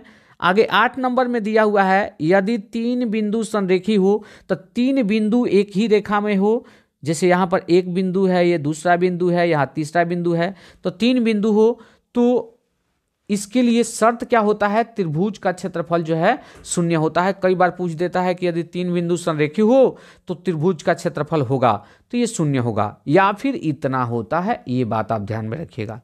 चलिए आगे हम देख लेते हैं 9 नंबर। 2 बिंदुओं के बीच की दूरी हमेशा धनात्मक होता है, 2 बिंदुओं के बीच की दूरी हमेशा धनात्मक होता है, ये ध्यान में रखिएगा, त्रिभुज का क्षेत्रफल हमेशा धनात्मक होता है। यदि त्रिभुज का क्षेत्रफल माइनस में 12 आता है तो हमें मॉडुलस लगा के और उसको जो है 12 कर देना होता है, कभी माइनस में नहीं होता है, ये ध्यान में रखिएगा। चलिए हम त्रिभुज के केंद्रक की बात करें। देखिए इससे क्वेश्चन भी कई बार आया हुआ है, तो मैं समझा भी देता हूं एक उदाहरण देके। त्रिभुज का केंद्रक या गुरुत्व केंद्रक कैसे निकलेगा, x1 + x2 + x3 बटा 3, y1 + y2 + y3 बटा 3। ये तो ऑब्जेक्टिव में डायरेक्ट सूत्र भी आ सकता है। इसके अलावा ये क्वेश्चन समझ लीजिए आप आसानी से कैसे बना सकते हैं। जैसे यहाँ पर a है आपको दिया हुआ है 2,3, ये b है यहाँ पर दिया हुआ है 4,5, यहाँ c है और दिया हुआ है 8,10। ठीक है, अब हम ये निकाल लेते हैं। तो ये क्या होगा, पहला वालों को पहले वाले के साथ जोड़ के और जो है आधा कर लेंगे। जैसे ये सूत्र है तो x1 ये हुआ x2 ये हुआ x3, ओके। यानी 2 प्लस इसमें 4 और इसमें जो है 8, पहले वाले को जोड़ना है, बटा 3 है 3 कर देना है, बाद वाले को जोड़कर भी बटा 3 कर देना है, यानी 3 + 5 + 10 बटा 3, ओके। तो 2 4 6 8 14, 14 बटा 3 हो गया, ये कटने वाला नहीं है। चलिए आगे बढ़ते हैं, 5 3 8 10 18, ये बटा 3, तो ये तो कट जाएगा, 3 6 18, तो ये हो जाएगा 14 बटा 3, 6। तो ये आपका जवाब हुआ। तो इस प्रकार हम गुरुत्व केंद्र या त्रिभुज का केंद्रक ज्ञात कर सकते हैं। आगे हम बात कर लेते हैं अगले अध्याय की, त्रिकोणमिति की। तो त्रिकोणमिति में थोड़ा ज़्यादा सूत्र होता है। चलिए, क्योंकि इस त्रिकोणमिति से 20 नंबर का क्वेश्चन भी आता है ऑब्जेक्टिव सब्जेक्टिव मिला के, तो आप ध्यान रखिएगा। 15 अध्याय में से अगर बात करें तो ये जो है 20 नंबर का अकेले इससे आता है, बहुत बड़ी बात है। चलिए इसको पढ़ लेते हैं हम, इसमें कुछ बातें हम जान लेते हैं, कुछ बातें समझना जरूरी होता है। पहला बात समझते हैं, समकोण त्रिभुज के तीनों भुजाओं एवं कोणों का अध्ययन त्रिकोणमिति में किया जाता है। समकोण त्रिभुज के तीनों भुजाओं कोणों इनका अध्ययन जो है त्रिकोणमिति में किया जाता है, जिसमें सबसे बड़ी भुजा कोण 90 डिग्री के सामने, खड़ी भुजा लंब, शेष भुजा आधार कहलाती है। चलिए आगे बढ़ते हैं। इसमें देखिए ये एक समकोण त्रिभुज है। देखिए इसमें पहचान करना होता है कि कोण कौन है, लंब कौन है और आधार कौन है। तो ध्यान दीजिएगा, समकोण त्रिभुज में हमें पहचानना होता है कि कौन कोण है, कौन लंब है और कौन आधार है। कैसे पहचानेंगे, तो कोण 90 डिग्री जो सबसे बड़ा कोण होता है त्रिभुज का, इसके सामने वाली जो भुजा होती है वो कोण कहलाती है, जो सबसे बड़ी होती है। याद रखिए, कोण सबसे बड़ी भुजा होती है किसी भी समकोण त्रिभुज का। आधार की बात करें तो ये आधार होता है, लेकिन ध्यान दीजिएगा इस कोण के लिए ही ये आधार होगा और ये जो है लंब होगा। इस कोण की बात करेंगे तो ये लंब बन जाएगा और ये आधार बन जाएगा, ये बात भी ध्यान में रखिएगा। तो कुल मिला के लंब और आधार तो बदल जाएगा, लेकिन कोण कभी नहीं बदलेगा, वो 90 के सामने वाला होता है और सबसे बड़ा भी होता है। चलिए हम आगे बात करेंगे। अगला दूसरा सूत्र है त्रिकोणमितीय अनुपात का सूत्र। त्रिकोणमितीय अनुपात जो है 6 होता है। Sine theta, cos theta, tan theta, cosec theta, sec theta और कॉट थीटा। तो देखिए साइन थीटा बराबर होता है लंब बटा कोण, कॉस थीटा बराबर होता है आधार बटा कोण, टेन थीटा बराबर होता है लंब बटा आधार। इसके विपरीत देखें तो साइन का उल्टा होता है कॉसेक, तो कॉसेक क्या हो जाएगा, लंब बटा कोण है, तो यहाँ हो जाएगा कोण बटा लंब। इसी प्रकार आधार बटा कोण, तो कॉस थीटा बराबर आधार बटा कोण हुआ। इसका विपरीत यदि बात करें तो इसका उल्टा होता है सेक थीटा, तो सेक थीटा बराबर हो गया कोण बटा आधार। टेन थीटा बराबर होता है लंब बटा आधार, तो इसके विपरीत कॉट थीटा हो जाता है आधार बटा लंब। इस बात का ध्यान रखिएगा। चलिए इसे याद रखने का एक ट्रिक भी मैंने यहाँ लिखा है और इस ट्रिक के माध्यम से आप आसानी से याद कर सकते हैं। लाल बटा कक्का, लाल बटा कक्का। तो देखिए साइन थीटा बराबर लंब बटा कोण, एल को लंब, ए को आधार और के को कोण कहा गया है। तो लंब बटा आधार। कॉस थीटा बराबर क्या होता है, आधार बटा कोण, और टेन थीटा बराबर होता है लंब बटा आधार। इसके विपरीत कर देंगे, उसके उल्टा कर देंगे तो कॉसेक, सेक और कॉट का हो जाएगा। तो इस प्रकार आप ट्रिक के माध्यम से सूत्र को भी ध्यान में रख सकते हैं। आगे बढ़ते हुए चलिए आगे बढ़ते हैं। चलिए तीसरा त्रिकोणमितीय अनुपातों के बीच संबंध का सूत्र देखते हैं। Sine theta into cosec theta बराबर 1 होता है। कैसे होता है मैं समझा देता हूँ। तो साइन थीटा बराबर होता है लंब बटा कोण, और कॉस थीटा मतलब गुणा में है कॉसेक थीटा बराबर होता है कोण बटा लंब। इसके उल्टा होता है, तो इसके उल्टा ये होता है, तो ये के से के कट गया, एल से एल कट गया, तो ये एक आता है। तो याद रखिएगा sine theta into cosec theta बराबर कितना होता है, 1 होता है। ठीक है, चलिए आगे हम बढ़ते हैं। अगर दूसरा सूत्र निकालें तो ये कॉस थीटा अगर गुणा में है, यहाँ पर दूसरी तरफ जाएगा तो भाग करेगा, तो साइन थीटा बराबर 1 कोसेक थीटा। इसी प्रकार कोसेक थीटा अगर रखें यहाँ, साइन थीटा को दूसरी तरफ भेजे तो 1 साइन थीटा। मतलब ध्यान रखिएगा कोसेक और साइन एक दूसरे के उल्टा होता है, तो साइन थीटा बराबर 1 कोसेक थीटा, कोसेक थीटा बराबर 1 साइन थीटा। चलिए आगे बढ़ लेते हैं। इसी प्रकार कॉस थीटा और सेक थीटा इसका मान 1 होता है, और इसी प्रकार ये 2 सूत्र बना इसका, इसके इन सूत्रों का भी उपयोग होता है, बहुत जगह होता है। चलिए तीसरा नंबर देख लेते हैं। Tan theta into cot theta बराबर 1 होता है। इसी प्रकार ये इनका 2 व्युत्पन्न सूत्र हो गया। चलिए आगे देख लेते हैं 4 नंबर। तो 4 नंबर में भी दिया हुआ है आपको टेन थीटा बराबर साइन थीटा बटा कॉस थीटा, बहुत ही महत्वपूर्ण है ये। कॉट थीटा बराबर कॉस थीटा बटा साइन थीटा, तो ये महत्वपूर्ण सूत्र है, ध्यान में रखिएगा। चलिए हम आगे बढ़ते हैं। चलिए अगला 4 नंबर देख लेते हैं, और ये ट्रिक के माध्यम से 0 डिग्री, 30 डिग्री, 45 डिग्री, 60 डिग्री और 90 डिग्री के त्रिकोणमितीय टेबल जो है यहाँ हम देखने वाले हैं। जैसे अब यहाँ देखिए मैंने यहाँ लिखा है कोण 0 degree, 30 degree, 45 degree, 60 degree, 90 degree, और ये ट्रिक है, ध्यान रखिएगा। ये पहले हम लिखेंगे 0, 1, 2, 3, 4, ये 4 तक गया है, तो इसमें बट्टा में 4 लगा देंगे, सब में हमने सब में 4 लगा दिया। और ध्यान रखिएगा ये 0 से शुरू होता है, ठीक है। अब इसके बाद हमने अंडर रूट लगा दिया इस पे, है ना। अब इस सब पे अंडर रूट लगा दिया गया यहाँ से यहाँ तक। अब आगे हम देखते हैं साइन का मान। तो साइन 0 डिग्री की मान की बात करें तो 0/4 है, तो 4 से 0 में भाग देंगे तो 0 होगा, 0 का वर्गमूल 0 होता है, तो ये मान हो गया। फिर 1/4 है, तो 1 का वर्गमूल 1 होता है, 4 का वर्गमूल 2 होता है, तो साइन 30 डिग्री का मान 1/2 हो गया। फिर ये 2 दूना 4, 1/2 हुआ, तो 1 का वर्गमूल 1 और 2 का वर्गमूल नहीं होता है, तो साइन 45 डिग्री का मान 1/√2 हो गया। बात करते हैं साइन 60 डिग्री के मान की। तो साइन 60 डिग्री का मान कितना होगा, तो देख लीजिए 3 का वर्गमूल नहीं निकलता है, तो √3, 4 का वर्गमूल 2, तो √3/2 हो गया। फिर साइन 90 डिग्री की बात करते हैं तो 4 से 4 कट गया, 1 बचा, 1 का वर्गमूल 1 होता है। तो इस प्रकार साइन का मान निकल गया। देखिए ट्रिक के माध्यम से आप बहुत ही आसानी से लिख सकते हैं। अब देखिए इधर वाले को इधर कर देते हैं, है ना, इधर वाले को जो है इसको ना कर देते हैं, तो ये 1 यहाँ से आके 1 यहाँ आ गया, और ये 0 यहाँ से आके 0 यहाँ आ गया। इसी प्रकार 1/2 यहाँ था, वो यहाँ आ गया, और यहाँ √3/2 था, यहाँ हमने √3/2 कर दिया। अब ये जो है 1/√2 अपने जगह पर ही रह गया, 1/√2। अब देखिए कॉस का भी मान सारा प्राप्त हो गया। फिर टेन की बात करते हैं। तो टेन के लिए देखिए अभी आपने पीछे सूत्र पढ़ा कि टेन थीटा बराबर क्या होता है, साइन थीटा बटा कॉस थीटा। तो साइन थीटा बटा कॉस थीटा मान लीजिए, तो साइन थीटा ऊपर साइन थीटा का मान और नीचे कॉस थीटा का। 1 से 0 में भाग देंगे तो 0 हो जाएगा। 1/2 में √3/2 से भाग करेंगे 2 कट जाएगा, 1/√3 हो जाएगा। 1/√2 बटा 1/√2 करेंगे तो ये 1 हो जाएगा कट के। चलिए आगे देखते हैं, √3/2 इसका करेंगे तो 2 कट जाएगा, √3 हो जाएगा। और फिर जो है 1/0 होगा, तो जब हर 0 होता है तो इन्फिनिटिव यानी अपरिभाषित या फिर अनंत मान होता है। चलिए आगे हम देखते हैं कॉट का। तो सीधे बस इसमें भी हमें उलाटना है। देखिए इन्फिनिटिव यहाँ है, इसको इधर कर दीजिए, इन्फिनिटिव को। 0 यहाँ है, 0 के यहाँ लेके चले आइए। √3 यहाँ है, √3 को यहाँ लेके चले आइए। 1/√3 यहाँ है, 1/√3 यहाँ आ जाएगा, और फिर ये 1 अपने जगह पर हो जाएगा। इस प्रकार देखिए सारणी तैयार हो जाएगा, और किसी का मान आप देख के बता सकते हैं। कौशिक की बात करें तो कौशिक किसका उल्टा होता है, तो साइन का उल्टा कौशिक होता है। तो 0 है तो 0 का उल्टा क्या होगा, 0 का उल्टा तो 1/0 हो जाएगा, क्योंकि 0 होता है तो 0/1 होगा, 0/1 होगा। इसका उल्टा करेंगे तो 1/0, हर 0 हो गया तो अनंत हो गया, तो ये अनंत मान हुआ। फिर हम बात करते हैं तो 1/2, तो 1/2 का उल्टा 2 हो जाएगा, तो ये इसका आंसर हो गया। फिर हम बात करते हैं 1/√2, तो 1/√2 का उल्टा √2 हो जाएगा। फिर हम बात करते हैं 2/√3, तो 2/√3 का उल्टा हो जाएगा, √3/2 का उल्टा हो जाएगा 2/√3। ये कौशिक में हम देख रहे हैं, चूंकि साइन का उल्टा होता है ये। चलिए साइन की बात करते हैं। साइन 1, इसमें 1 मान है साइन 90 का, तो इसका उल्टा क्या हो जाएगा, 1 का उल्टा 1 ही होता है। अब इसको इधर वाले को इधर कर दीजिए, इधर वाले को इधर कर दीजिए।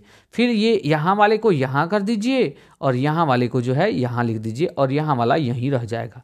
अब जो है हमारा सारणी हो गया। अब किसी का मान निकालना हो, जैसे मान लीजिए कि टेन 45 डिग्री का, तो टेन 45 यहाँ है, तो 45 डिग्री में आइए, 10 के सामने ये आपका 1 हो गया। किसी का भी मान आप जो है निकाल सकते हैं। जैसे प्रश्न परीक्षा में आता है तो ऑब्जेक्टिव में भी आएगा, सब्जेक्टिव में भी आएगा। तो आप सारणी जो है 2-3 मिनट लगेगा सारणी बनाने में, बना लीजिएगा, और उसी सारणी से देख देख के जो है आप बनाते रहिएगा क्वेश्चन को। चलिए हम आगे बात कर लेते हैं।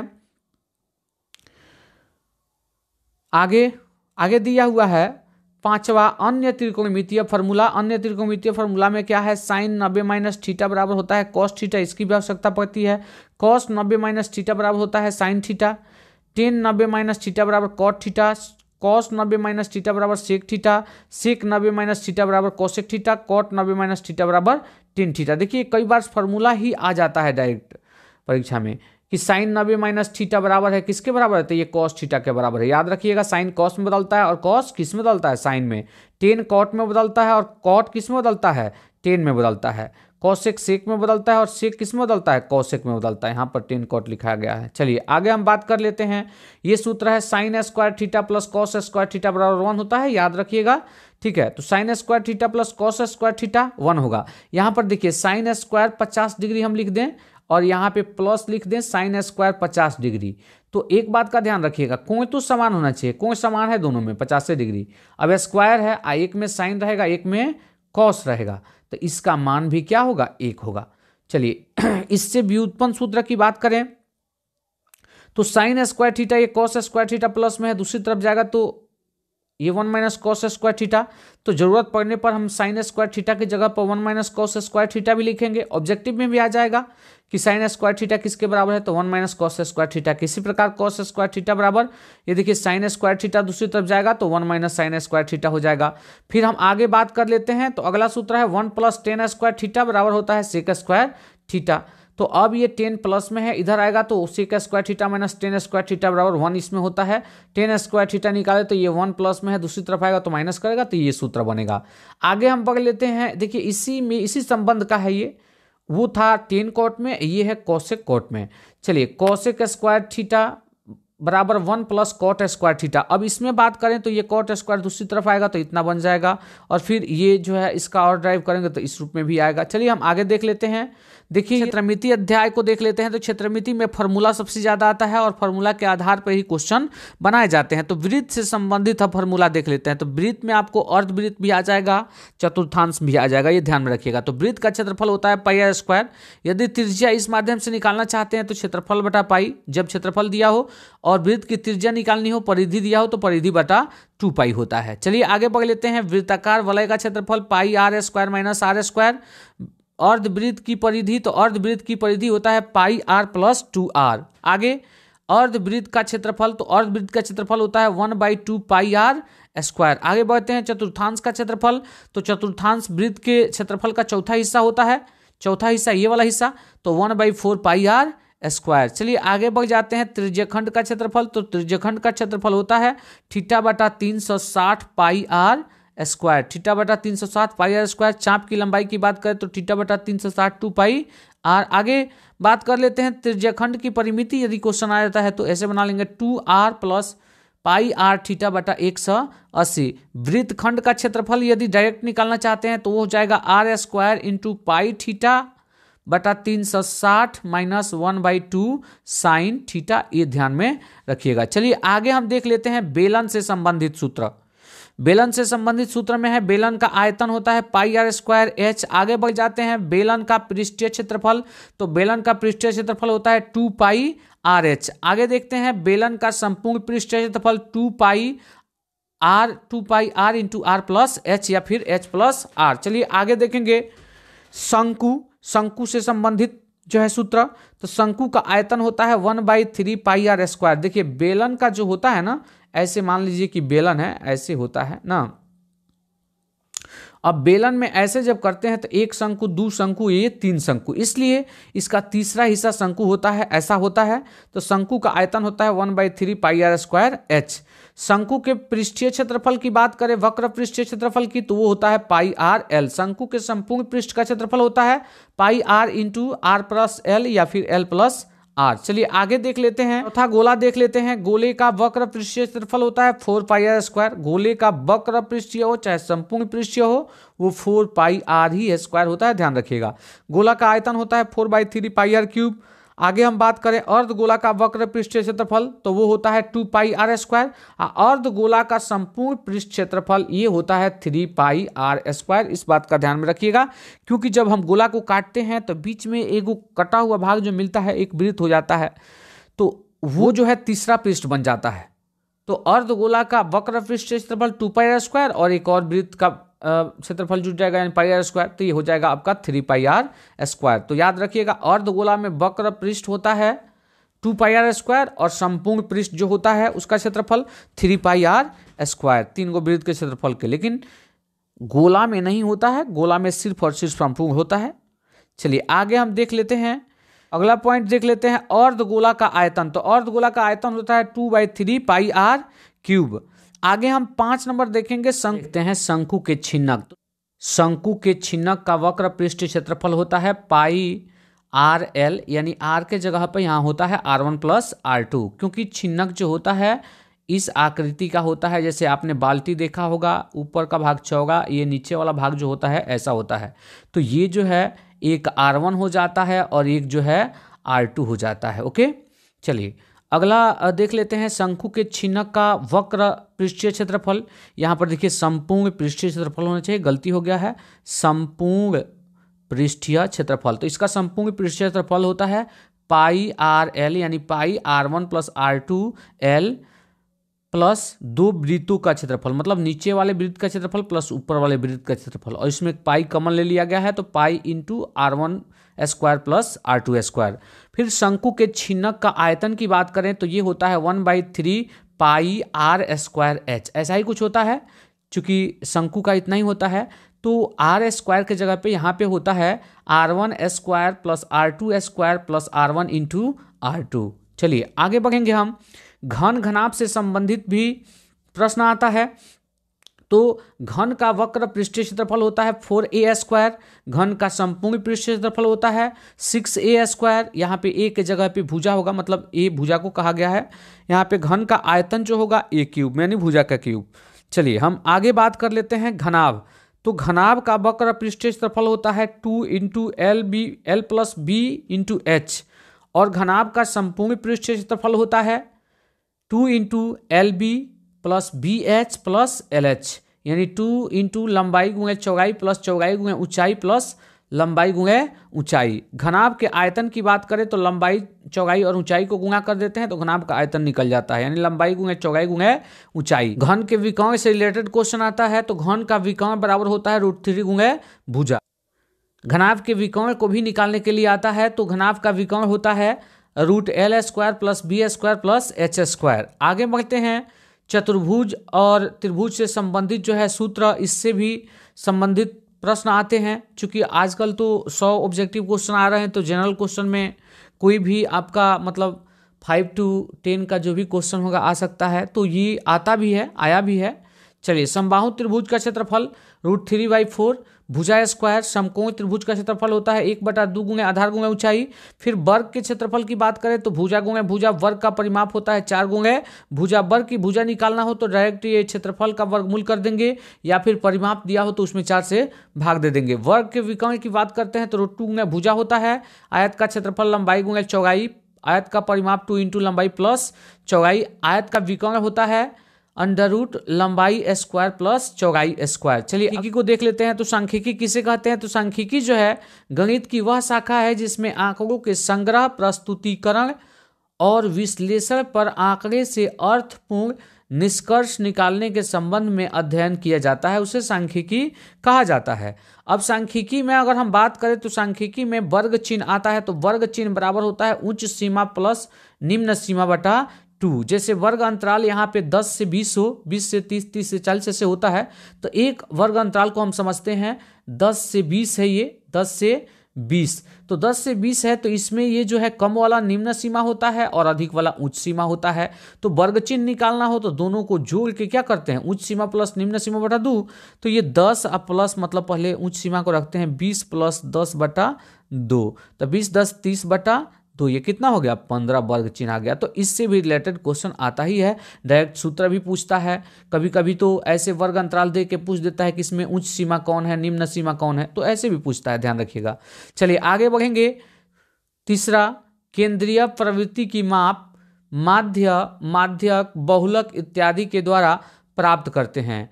तो केंद्रीय प्रवृत्ति की माप जो है हम किससे करते हैं, माध्यक, माध्य और बहुलक से। माध्य की बात कर लेते हैं तो माध्य, सिंपल में माध्य अगर आपको निकालना हो जिसमें प्रेक्षण दिया गया हो तो माध्य बराबर होता है प्रेक्षणों का योग बटा प्रेक्षणों की संख्या। जैसे 2, 3, 5, 4 ऐसे दिया है, इतना का माध्य निकालना है तो कितना है 1, 2, 3, 4, चारों को जोड़ लेते हैं, 2 जोड़ 3 प्लस 5 जोड़ 4, ये कहलाता है प्रेक्षणों का योग बटा प्रेक्षणों की संख्या क गो है 1, 2, 3, 4, 4 गो है तो 4 नीचे रख देंगे, 2, 3, 5, 5, 10, 4, 14, 14 बटा 4, ये आपका जो है क्या हो गया, माध्य निकल गया।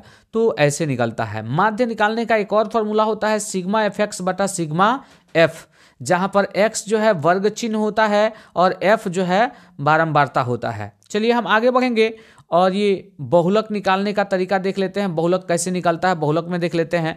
बहुलक को इंग्लिश में हम मोड बोलते हैं। ओके, बहुलक बराबर होता है सर्वाधिक बारंबारता वाला प्रेक्षण। मतलब ये जैसे यहाँ पर एक क्वेश्चन दिया है 2, 3, 5, 6, 3, 4, 3। अब इसमें हमें देखना है कि सबसे अधिक बार जो आया है उसी की बारंबारता, बारंबारता मतलब बार बार आने वाला, जो सबसे अधिक बार आया है वही बार, मतलब कितनी बार आया है ये बारंबारता होता है।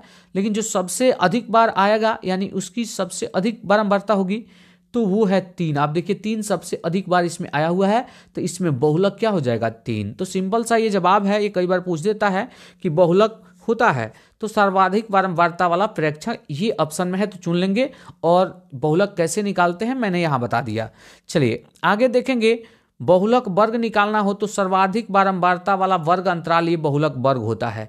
ये सब देखना हो तो इसके लिए ट्रिक जो है मेरे शॉर्ट्स वीडियो जो है डेली 1-2 आ रहे हैं तो वहाँ से आप देख लीजिए।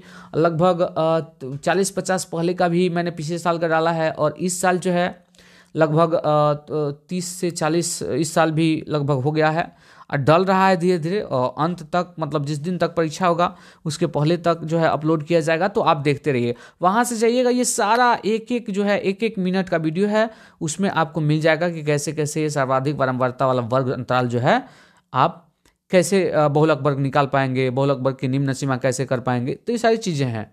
चलिए बहुलक निकालने का होता है L plus F1 minus F0 बटा 2F1 minus F0 minus F2 into H। अब L जो है बहुलक वर्ग की निम्न सीमा होता है, F बहुलक वर्ग की बारंबारता होता है, F0 जो है बहुलक वर्ग के ठीक पहले वाले वर्ग की बारंबारता होता है, F2 जो है बहुलक वर्ग के ठीक बाद वाले वर्ग की बारंबारता होता है। और ध्यान रखिएगा ये जो है इस रूप में भी कई बार दे देता है क्योंकि ये सरकारी किताब में ऐसे ही दिया हुआ है। तो एनसीईआरटी को फॉलो करता है एग्जाम तो ये भी ऑप्शन में दे देता है कई बार, तो ध्यान रखना होगा इसको भी। चलिए हम आगे बढ़ जाते हैं और ये देखते हैं माध्यक। ओके, माध्यक में क्या होता है तो माध्यक ज्ञात करने के लिए सबसे पहले प्रेक्षणों को आरोही या अवरोही क्रम में सजाया जाता है।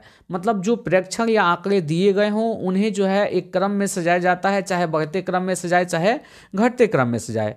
यदि प्रेक्षणों की संख्या विषम हो तो सूत्र क्या होता है n+1/2। जैसे यहाँ पर देखिए 2, 3, 4, 5, 6 ये 7 है ना, 1, 2, 3, 4, 5 है तो ये विषम संख्या में है तो इसके लिए n+1/2। तो n प्लस n क्या होगा 1, 2, 3, 4, 5 ठो है तो 5 प्लस 1/2 तो 5 1 6/2 तो 6/2वां पद यानी 6/2 यानी 3 दूना 6 यानी 3वां पद तो 1, 2, 3 तो 3वां पद जो है 5 हो जाएगा, यही जवाब होगा। वैसे भी 2 इधर से छांट दीजिए 2 इधर से छांट दीजिए, बीच वाला मिल जाएगा, ये माध्यक होगा। तो ऐसे जमाने कर सकते हैं। चलिए हम आगे देख लेते हैं। अगला है यदि प्रेक्षणों की संख्या सम हो तो क्या करेंगे। इसका सिंपल सा ये देखिए सूत्र है, सूत्र के माध्यम से आप कर सकते हैं। सिंपल सा मैं तरीका बता देता हूँ।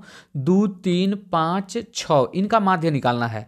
तो अब देखिए 2 इधर से छांट देंगे 2 इधर से छांट देंगे तो बीच में तो कुछ मिलेगा नहीं। तो जब नहीं मिलेगा तो एक ही इधर से छाटेंगे एक ही इधर से छाटेंगे, 2 को बीच वाला ले लेंगे, 2 को तो बीच वाला मिलेगा। अब इन दोनों को जोड़ के आधा कर दिया 3 + 5/2 तो 3, 5, 7/2 यही जो है 3.5 ये माध्यक हो गया। ठीक है ना, तो ऐसे निकालते हैं। चलिए माध्यक का एक और फॉर्मूला होता है, यहाँ देख लीजिएगा, स्क्रीनशॉट लेना होगा तो ले सकते हैं आप। L + n/2 - C बटा F इंटू H। L जो होता है माध्यक वर्ग की निम्न सीमा होता है, N बारंबारता का योग होता है, F जो है माध्यक वर्ग की बारंबारता होता है, C जो है माध्यक वर्ग के ठीक पहले वाले वर्ग की संचयी बारंबारता होता है और H जो है वर्ग माप होता है। चलिए आगे हम देखते हैं।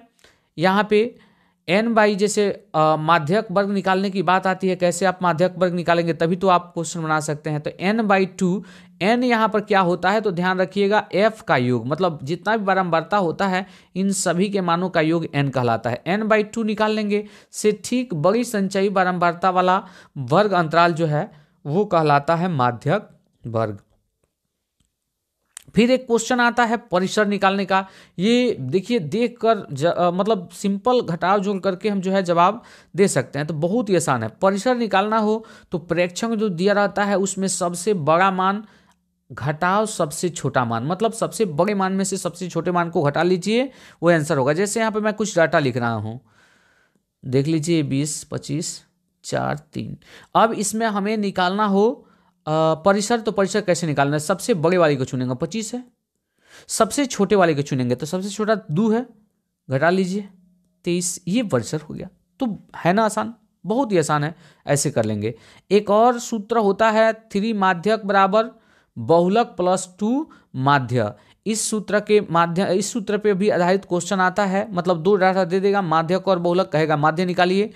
कभी कभी माध्य बहुलक दे देगा, कहेगा माध्यक निकालिए, मतलब तीनों में से कोई 2 देगा और कहेगा तीसरा निकालिए, तो मान भर के हम ज्ञात कर लेंगे। कभी कभी ऑब्जेक्टिव में भी आ जाता है और बोलता है कि निम्नलिखित में कौन सत्य है, तो ये सूत्र जो होगा सत्य होगा, ये आप ध्यान में रखिएगा। प्रायिकता, ये लास्ट अध्याय है गणित का, तो इसमें हम पहला देख लेते हैं प्रायिकता क्या होता है। तो प्रायिकता एक संभावना होता है, जैसे हम बादल देखते हैं, मतलब घना बादल होता है, काले बादल होते हैं, कहते हैं ज़्यादा से ज़्यादा चांस है कि बारिश होगी, और जब कम बादल होता है तो हम कहते हैं कि बारिश नहीं होगी। इस तरह से हम अनुमान लगाते हैं, तो ये एक संभावना है प्रायिकता, ठीक है। तो किसी घटना के होने की संभावना को प्रायिकता कहते हैं। सांख्यिकी, गणित, विज्ञान, दर्शन शास्त्र आदि क्षेत्रों में इनका प्रयोग होता है। अब यदि बात करें तो किसी निश्चित घटना की प्रायिकता 1 होती है, मतलब पूरा और सबसे अधिक होगी प्रायिकता, तो वो होता है 1। जैसे 100 टिकट है, ओके, और 100 में सामान है, तो आप कोई भी टिकट कटाएंगे तो निश्चित रूप से कोई ना कोई सामान पड़ेगा, तो यहाँ पर पूरा चांस है कि कोई ना कोई सामान पड़ेगा, तो ये प्रायिकता 1 हुआ। किसी अनिश्चित या असंभव घटना की प्रायिकता 0 होती है। जैसे अगर हम बात करें तो किसी थैले में लाल 2 गेंद है, काला 2 गेंद है, पीला 2 गेंद है, तो लाल काला पीला है, रेड ब्लैक और येलो, अगर ये है। अब कोई कहे कि इस थैले में से बिना देखे उजला गेंद निकालिए, तो उजला गेंद तो है नहीं इसमें, तो निकलेगा नहीं निकलेगा, तो ये घटना क्या कहलाएगी? असंभव घटना, ये संभव ही नहीं है। जब लाल पीला काला गेंद है किसी थैले में तो उसमें से उजला गेंद नहीं निकलेगी, तो इसकी प्रायिकता जो होती है 0 होती है, यानी सबसे कम जो होती है वो 0, यानी किसी घटना की प्रायिकता जो है अधिक से अधिक 1 होता है और कम से कम 0 होता है। अर्थात हम ऐसे कर सकते हैं 0 से बड़ा और बराबर जो है प्रायिकता होता है, और 1 से छोटा या 1 के बराबर होता है प्रायिकता का मान। प्रायिकता में यहाँ दिया है PE प्लस PE नहीं बराबर 1, तो PE क्या है? किसी घटना की प्रायिकता है, और PE जो है किसी घटना के न होने की प्रायिकता है। ये किसी घटना के होने की प्रायिकता है और ये किसी घटना के न होने की प्रायिकता है, इन दोनों का योग होता है 1। तो ये भी कई बार ऑब्जेक्टिव में डायरेक्ट ये दे देता है सूत्र, और इसके अलावा ये निकालने के लिए देता है कि किसी घटना की प्रायिकता कुछ दिया है तो उसके न होने की प्रायिकता, तो 1 में से ये जो दिया है उसको घटा दीजिए, न होने की प्रायिकता निकल जाएगा। न होने की प्रायिकता दिया हो और होने की प्रायिकता पूछ रहा हो तो उसके लिए भी 1 में से घटा देंगे, जवाब निकल जाएगा। चलिए आगे बढ़ते हैं। किसी घटना की होने की प्रायिकता ज्ञात करना हो तो 1 में से उस घटना के नहीं होने की प्रायिकता को घटा लेते हैं। जैसा कि मैंने अभी बता रहा था, किसी घटना के न होने की प्रायिकता ज्ञात करना हो तो 1 में से उस घटना की होने की प्रायिकता को घटा लेते हैं। इस प्रकार ऑब्जेक्टिव हम आसानी से बना सकते हैं। आगे देखते हैं प्रायिकता ज्ञात करने से संबंधित कुछ महत्वपूर्ण बिंदु। एक सिक्का को एक बार उछालने पर कुल संभावित घटना होती है। तो एक सिक्के में एक हेड होता है, दूसरा टेल होता है, मतलब चित या फिर पट।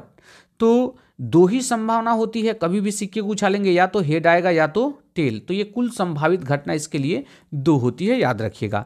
एक सिक्के को 2 बार उछालते हैं, 2 बार उछालने पर कुल संभावित घटना क्या होगी? अगर 2 बार उछाल जाता है तो एक में हेड और दूसरा में टेल, ऐसा आ सकता है। एक में हेड, दूसरा में हेड ऐसा भी आ सकता है, एक में टेल, दूसरा में टेल ऐसा भी आ सकता है, और एक में टेल और दूसरा में हेड ऐसा भी आ सकता है। तो कुल 4 संभावित घटना होगा जो कि लिखा गया है। एक पासे को एक बार उछालने पे कुल संभावित घटना 6 होता है, एक पासे को 2 बार उछालने पर या 2 पासे को एक बार उछालने पर कुल संभावित घटना जो होता है वो 36 होता है। ध्यान रखिएगा। ताश के कुल पत्तों की संख्या, यहाँ पर पदों हो गया है, ये गलती हो गया है, ताश के कुल पत्तों की संख्या 52 होती है। तो ये था पूरे गणित से निकाला गया सूत्र, टिप्स और कुछ ट्रिक, उदाहरण, जिसके माध्यम से आप ऑब्जेक्टिव क्वेश्चन और सब्जेक्टिव क्वेश्चन को आसानी से कवर कर पाएंगे। यदि आपको इस वीडियो से लाभ मिला है तो वीडियो को लाइक करें, चैनल पर नए हैं तो चैनल को सब्सक्राइब करें। साथ ही साथ इस वीडियो के बारे में कमेंट में अपनी राय ज़रूर दें। धन्यवाद।